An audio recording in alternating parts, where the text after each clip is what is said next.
సైదాబాద్ ప్రధాన రహదారిపైన జరిగిన విషాదకర రోడ్డు ప్రమాదంలో ఒక యువకుడు మృతి చెందాడు. చంద్రాయన్గుట్టకు చెందినటువంటి సయ్యద్ ఖాదర్ ఆలీ బైక్ పైన వెళ్తూ ఉండగా సైదాబాద్ ప్రధాన రహదారిపైన బైక్ అదుపు తప్పి స్కిడ్ అవ్వడం జరిగింది. దీంతో వెనుక నుంచి వస్తున్నటువంటి మిధాని డిపోకు చెందినటువంటి సిటీ బస్సు కింద పడటంతో అయితే తీవ్రమైనటువంటి గాయాల పాలై ఘటనా స్థలంలోనే ఆ యువకుడు అయితే మృతి చెందడం జరిగింది. సమాచారం అందుకున్న మదన్నపేట పోలీసులైతే వెంటనే ఘటనా స్థలానికి చేరుకుని మృతదేహాన్ని పోస్టుమార్టం నిమిత్తం ఉస్మానియా ఆసుపత్రికి తరలించారు.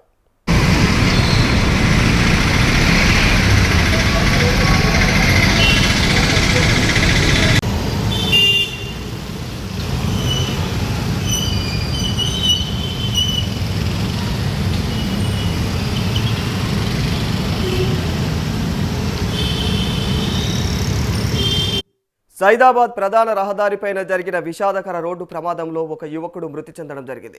చంద్రాయన్గుట్టకు చెందినటువంటి సయ్యద్ ఖాదర్ ఆలీ బైక్ పైన వెళ్తూ ఉండగా సైదాబాద్ ప్రధాన రహదారిపైన బైక్ అదుపు తప్పి స్కిడ్ అయ్యింది.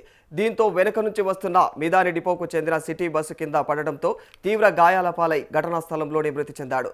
సమాచారం అందుకున్న మదన్నపేట పోలీసులు వెంటనే ఘటనా స్థలానికి చేరుకుని మృతదేహాన్ని పోస్టుమార్టం నిమిత్తం ఉస్మానియా ఆసుపత్రికి తరలించారు.